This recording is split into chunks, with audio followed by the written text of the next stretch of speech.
और क्योंकि chemical force तो कांस्टेंट है, जिसकी वैल्यू कितनी होगी डिपेंड करेगा ये ए बी इलेक्ट्रोलाइट क्या है और एक्स और वाई डिसिमिलर मेटल प्लेट्स और या रोड क्या हैं इस पे। बट ये जो इलेक्ट्रोस्टैटिक फील्ड डेवलप होगी जिसके कारण वाई से एक्स की तरफ जाते हुए पॉजिटिव चार्ज पे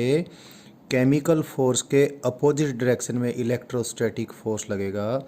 इस इलेक्ट्रोस्टैटिक फील्ड की जो मैग्नीट्यूड होगी वो डिपेंड करेगी कि एक्स और वाई पे कितना पॉजिटिव और कितना नेगेटिव चार्ज सेपरेट या डेवलप हो गया है। यानी शुरू में जब एक्स पे कम और वाई पे कम पॉजिटिव और नेगेटिव चार्ज था तो इलेक्ट्रोस्टैटिक फील्ड की वैल्यू कम थी, यानी वाई से एक्स की तरफ जाते हुए पॉजिटिव चार्ज पे जो केमिकल फोर्स जिनको लेके जा रहा था उस पे इलेक्ट्रिक फोर्स तो कम था बट केमिकल फोर्स तो जितना था उतना था। यानी शुरू शुरू में इसके कम होने के कारण से ये रिएक्शन होती रहेगी और चार्ज सेपरेशन एक्स और वाई के बीच में बिल्डअप होता रहेगा। लेकिन जैसे जैसे चार्ज सेपरेशन और ज़्यादा होता रहेगा इलेक्ट्रोस्टैटिक फील्ड की वैल्यू बढ़ती चली जाएगी और वो केमिकल फोर्स को और ज़्यादा टक्कर देना शुरू कर देगी। लेकिन केमिकल फोर्स तो जितना है वो निश्चित है ही है और इलेक्ट्रोस्टैटिक फील्ड धीरे धीरे बढ़ती जाने लग रही है। और एक सिचुएशन ऐसी आ ही जाएगी कुछ देर बाद जब चार्ज सेपरेशन इतना हो ही जाएगा इस केमिकल फोर्स के कारण कि इलेक्ट्रोस्टैटिक फील्ड की वैल्यू बढ़ के इतनी हो जाएगी कि चार्ज पार्टिकल्स जो मूव कर रहे हैं उनके ऊपर इलेक्ट्रिक फोर्स यानी पॉजिटिव चार्ज जो वाई से एक्स की तरफ जा रहा है कितना P इंटू ई अमाउंट का एक मोलिकुलर रिएक्शन के कारण, तो P इंटू ई अमाउंट का जो पॉजिटिव चार्ज Y से X की तरफ जाने लग रहा है उसके ऊपर इलेक्ट्रोस्टैटिक फोर्स कितना लगेगा P into E into electric field जो कि किधर लगेगा X से Y की तरफ। तो सपोज ये इलेक्ट्रिक फील्ड बढ़ के इतनी हो गई कि इलेक्ट्रिक फील्ड की वैल्यू को अब मैं ई नोट लिख दूं तो ये electrostatic field positive charge P into E पर ये इतना फोर्स लगाएगा तो जिस समय ये फोर्स केमिकल फोर्स के मैग्नीट्यूड में तो बराबर हो जाएगा और डायरेक्शन में तो अपोजिट है ही है। तो जब ये सिचुएशन डेवलप हो जाएगी तो फर्दर चार्ज सेपरेशन होना बंद हो जाएगा, माने ये A B compound in ions के अंदर डिसोसिएट होना बंद हो जाएगा। और कहने का अभिप्राय ये हुआ कि इस सेल में चार्ज सेपरेशन की मैकेनिज़्म यानी एक्स और वाई के ऊपर positive and negative charge deposit होने की मैकेनिज़्म तब तक चलती रहेगी जब तक कि इलेक्ट्रोस्टैटिक फील्ड एक्स और वाई के बीच में कितनी डेवलप नहीं हो जाती। मैग्नीट्यूड की बात करूं तो कितनी जो केमिकल फोर्स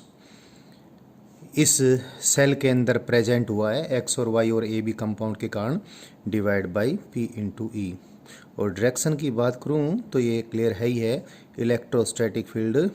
इस एफ सी फोर्स के ये अपोजिट है। तो तब तक ये चार्ज सेपरेशन इसमें होता रहेगा और लास्ट में ये चार्ज सेपरेशन जब ये सिचुएशन स्टेब्लिश हो जाएगी तो होना बंद हो जाएगा। और ऐसी सिचुएशन में जब जैसे ये सिचुएशन आएगी तो ये जो रिएक्शन है that is A B dissociates into positive and negative ions ये भी बंद हो जाएगी। अब देखते हैं इस सिचुएशन को और ज़्यादा समझने की हम कोशिश करते हैं। देखो ये जो केमिकल फोर्स है ये केमिकल फोर्स जब कितने चार्ज को इतने चार्ज को P इंटू ई चार्ज को Y से X की तरफ लेके गया तो सपोज इन दोनों प्लेट्स को के बीच डिस्टेंस d है। अब एक मैं टर्म अभी यूज करना शुरू कर दूं,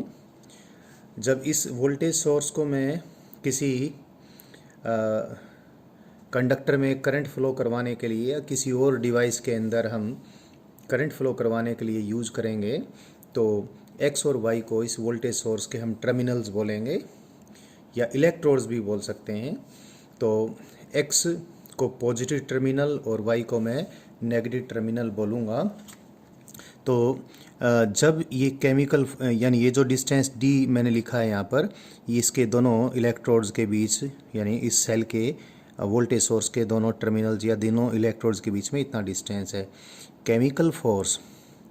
पी चार्ज को, पॉजिटिव चार्ज को y से जब x की तरफ लेकर जाएगा तो वो उसके ऊपर कितना फोर्स, कितना काम करेगा, फोर्स इनटू, यानी इतने पॉजिटिव चार्ज को लेकर जाएगा तो केमिकल फोर्स कितना काम करेगा,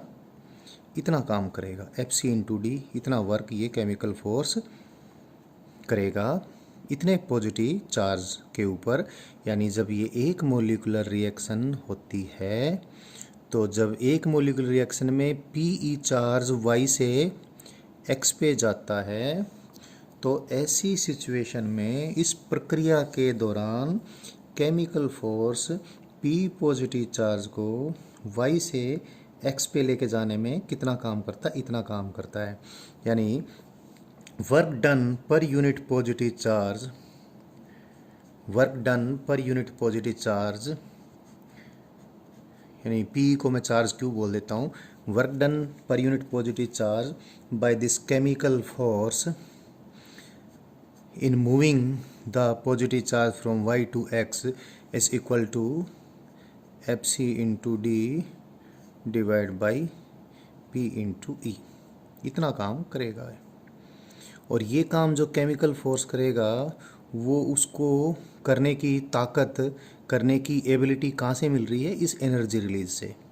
तो इस केमिकल रिएक्शन के दौरान जो एनर्जी रिलीज हो रही है उसी एनर्जी को ये केमिकल फोर्स इन आयंस को मूव करवाने में वर्क के रूप में कन्वर्ट करता है। यानी काम करने की एबिलिटी इस वर्क, इस फोर्स के पास इस एनर्जी से मिलती है।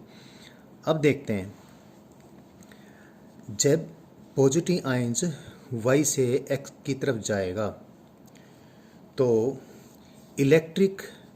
फील्ड के अगेंस्ट, यानी इलेक्ट्रोस्टैटिक फील्ड के अगेंस्ट, शुरू में इलेक्ट्रोस्टैटिक फील्ड, शुरू में मतलब जब वो फाइनल सिचुएशन में नहीं पहुंची है तब कोई 20 की बात या बिल्कुल शुरू की भी कोई बात है, तो यानी ये फाइनल सिचुएशन तक अभी हम नहीं पहुंचे हैं। इलेक्ट्रिक फील्ड x और y टर्मिनल्स के बीच या इलेक्ट्रोड्स के बीच E है, इन प्लेट्स के बीच E है। तो पॉजिटिव चार्ज जब यहाँ से यहाँ केमिकल फोर्स लेकर जाएगा तो इलेक्ट्रिक फील्ड के अगेंस्ट कितना काम करेगा, E इंटू डी, इतना काम करेगा। Work done against the electric field,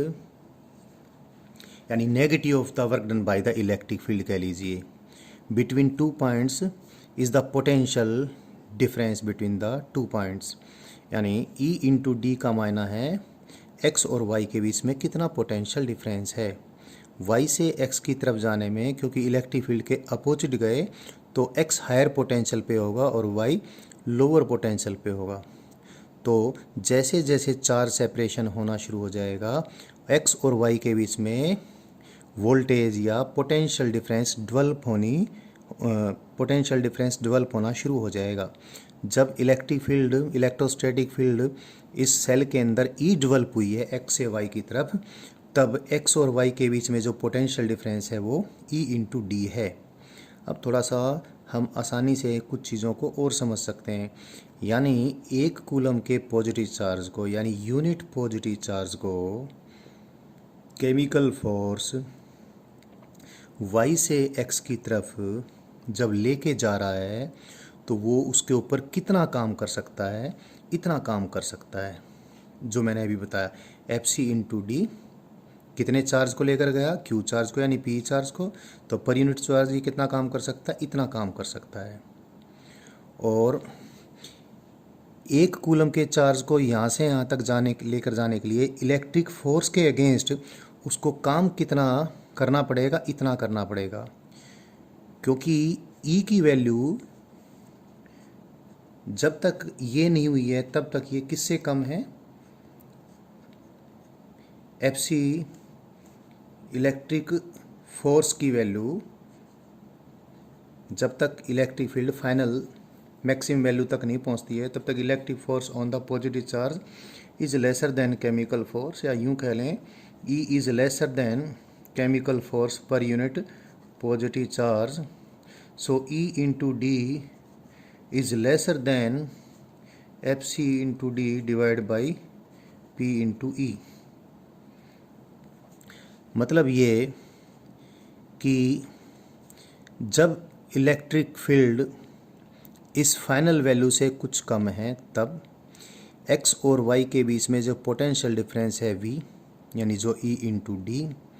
it is lesser than the work the chemical force can do on unit positive charge in transferring it from y to x। यानी एक बार इसको फिर बोल देता हूँ मैं, y से x की तरफ केमिकल फोर्स एक कूलम के पॉजिटिव चार्ज को लेकर जाने के लिए जितना काम कर सकता है वह काम अभी x और y के बीच में जो पोटेंशियल डिफरेंस डेवलप हुआ है उससे कुछ न कुछ फालतू है। यानी केमिकल फोर्स आसानी से y से x पे पॉजिटिव चार्ज को लेकर जाता रह सकता है। ऐसे जब ये लेकर जाता रहेगा, चार्ज सेपरेशन होता रहेगा, तो E की वैल्यू बढ़ती जाएगी और बढ़ते बढ़ते एक सिचुएशन ऐसी आएगी कि E की वैल्यू E नोट हो जाएगी, जो मैंने यहाँ लिखी है। तो ऐसी सिचुएशन में एक कूलम के चार्ज को y से x की तरफ लेकर जाने के लिए इलेक्ट्रोस्टैटिक फील्ड के अगेंस्ट कितना काम करना पड़ेगा, E नोट इंटू डी। और ये E नोट इंटू डी की वैल्यू देखें हम कितनी आएगी। ई नोट की वैल्यू लिख दें। ई नोट की वैल्यू कितनी है, ई नोट की वैल्यू यहाँ पर मैंने लिखी हुई है, ये डायरेक्शन के लिए नेगेटिव साइन था, it is F C divide by P into E into D. But what is this F C divide by P into E into D, that is the work which the chemical force can perform on unit positive charge in moving it from Y to X. तो अब देखें ज़रा, हुआ ये कि ये charge separation कब तक होता रहेगा। अगर फोर्सेस की भाषा में बात करूं तो मैं ये कहूँगा ये चार्ज सेपरेशन तब तक होता रहेगा, यानी केमिकल रिएक्शन तब तक होती रहेगी जब तक इलेक्ट्रोस्टैटिक फील्ड दोनों प्लेट्स के बीच में इतनी डेवलप ना हो जाए, कितना डेवलप हो जाए, जो कि केमिकल फोर्स पर यूनिट पॉजिटिव चार्ज के इक्विवेलेंट अपोजिट ना हो जाए तब तक। या फिर इसको मैं यूँ कह लूँ, वर्क्स या एनर्जी के फॉर्म में मैं इस प्रकार से बोल दूं, तब तक चार्ज सेपरेशन हो जाएगा जब तक कि इस सेल के दोनों टर्मिनल्स के बीच में पोटेंशियल डिफरेंस किसके बराबर ना हो जाए, the work which this chemical force can do on unit positive charge in moving it from Y to X. तो कहने का मतलब ये हुआ, इस सेल के अंदर इतना दोनों टर्मिनल्स के बीच मैक्सिमम पोटेंशियल डिफरेंस डेवलप हो जाएगा और तब तक चार्ज सेपरेशन होता रहेगा।